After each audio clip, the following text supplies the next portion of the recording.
Hello friends, welcome to study with Gupta channel. देखिए, चैनल पे आप नए हैं तो चैनल को सब्सक्राइब कर लीजिएगा ताकि नई वीडियो का नोटिफिकेशन आपको मिल जाए। देखिए, आज हम वीडियो और एग्ज़ाम के लिए गुप्त साम्राज्य देखेंगे। देखिए, इस टॉपिक से जितने भी question exam point of view से बन सकते हैं तो उन सबको कवर करते हैं। देखिए, क्वेश्चन अगर आपसे पूछा जाएगा, इंपॉर्टेंट टॉपिक है, तो जितने मैं पॉइंट बता रहा हूँ तो इन्हीं में से क्वेश्चन आपका पूछा जाएगा, तो वीडियो को लास्ट तक जरूर देखिएगा।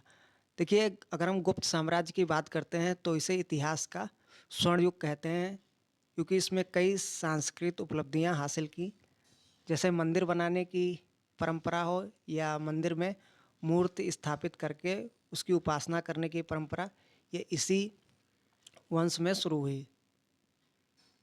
इसके उदय की बात करते हैं, गुप्त साम्राज्य के उदय की, तो इसका उदय कौशाम्बी में हुआ था और ये कुषाणों के सामंत रहे थे, गुप्त वंशज। अगर इसके संस्थापक की बात करें तो संस्थापक श्रीगुप्त था और इसके बाद राजगद्दी पर घटोत्कच बैठा। अगला पॉइंट है, देखिए, इस साम्राज्य का जो सबसे प्रतापी शासक हुआ वो चंद्रगुप्त प्रथम हुआ और उसने गुप्त संवत की शुरुआत की। कब की? 319 से 334 ईस्वी में। ध्यान रखिएगा। देखिए, इसे मरा महाराजा धीराज की उपाधि धारण की। ये अक्सर एग्जाम में पूछ लेता है। देखिए, अगला पॉइंट है, अगर इसके सॉरी अगर इसके विवाह की बात करें तो इसका विवाह लिच्छवी राजकुमारी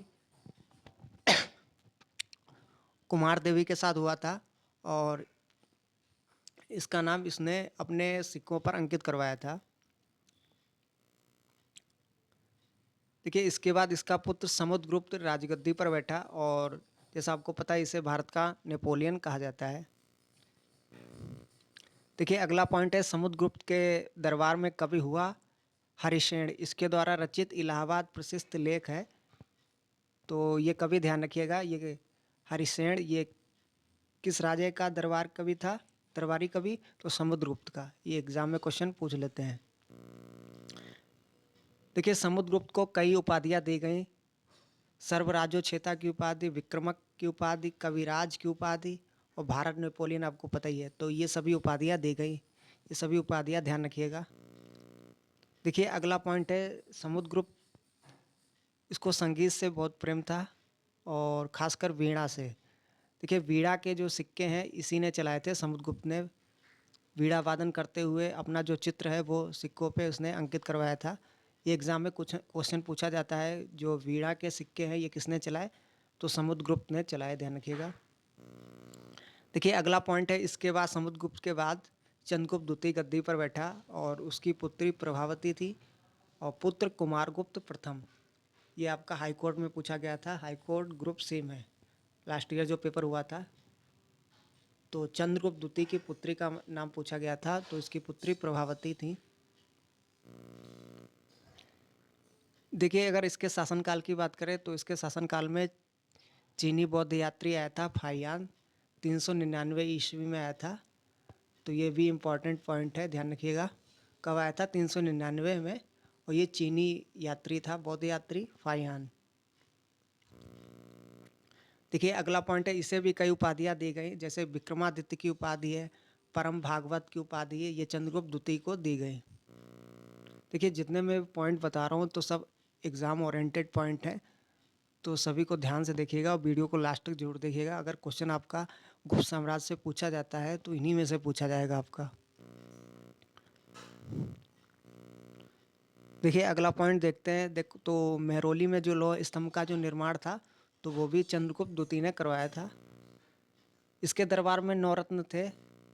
जैसे अकबर के दरबार में 9 रत्न थे तो इसके भी दरबार में 9 रत्न थे। कुछ प्रमुख देख लेते हैं।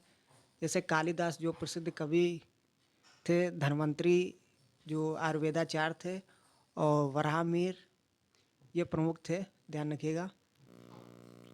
देखिए, अगला पॉइंट है, चंद्रगुप्त द्वितीय के बाद उसका पुत्र कुमारगुप्त प्रथम ये गद्दी पर बैठा। देखिए, नालंदा विश्वविद्यालय का निर्माण है वो कुमारगुप्त ने करवाया था और नालंदा विश्वविद्यालय को जो ध्वस्त किया था तो वो मोहम्मद बिन कासिम ने किया था। ये भी ध्यान रखिएगा, एग्जाम में दोनों पॉइंट पूछे जाते हैं। देखिए, इसके कुमारगुप्त के बाद स्कंदगुप्त बैठा और इसे कुमारदित्य की उपाधि दी गई।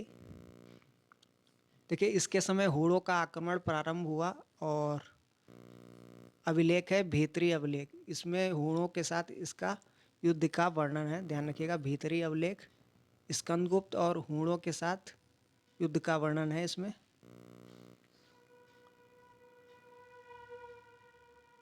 अगर इसके अंतिम शासक की बात करते हैं तो अंतिम शासक विष्णुगुप्त हुआ। अगर इसके प्रशासन की बात करें तो प्रशासन में जो इसकी सबसे बड़ी इकाई थी वो प्रांत थी और सबसे छोटी इकाई ग्राम में थी। प्रशासन इसका प्रांतों, जिलों, विथि, ग्राम में बटा हुआ था। प्रांत की बात करें तो प्रांतों को भुक्त या देश कहा जाता था और इसका जो प्रधान होता था वो उपरिक अधिकारी होता था। अगर जिलों की बात करें तो जिलों का प्रधान विषयपति होता था और विधि की बात करें तो इसका प्रधान आयुक्त कहलाता था। और जो सबसे छोटी जो प्रशासनिक इकाई थी ग्राम, तो इसका प्रधान महातर होता था, ध्यान रखिएगा।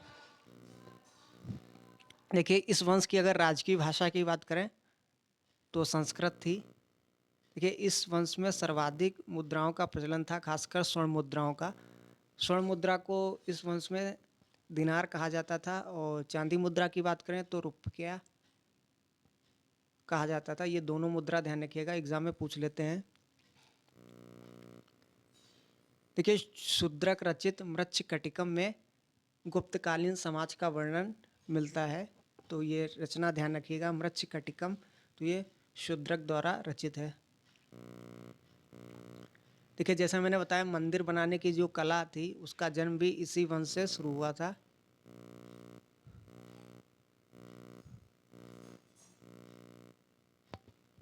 जो प्रमुख गुप्तकालीन मंदिर हम देखते हैं तो दशावतार मंदिर है, ये देवगढ़ ललितपुर में है।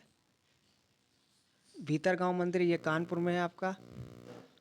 देखिए सती प्रथा का जो प्रमाण है तो वो एरण अभिलेख से मिलता है, ये भानुगुप्त का एरण अभिलेख है, तो इसमें सती प्रथा का प्रमाण मिलता है। और बेगार प्रथा की बात करें तो ये जूनागढ़ अभिलेख में मिलता है। दोनों अभिलेख ध्यान रखिएगा, एग्जाम में पूछा जाता है। देखिए इस वंश में अगर बात करें तो जो ब्राह्मणों को जो भूमि दान की जाती थी तो उसको अग्रहार कहा जाता था। गुप्त वंश के जो शासक थे तो वो वैष्णव धर्म का अनुयायी थे, ये वैष्णव धर्म का पालन करते थे। देखिए पहली बार जो मूर्तियों की मंदिर में स्थापना करने की जो परंपरा थी तो वो उसी वंश से शुरू हुई थी।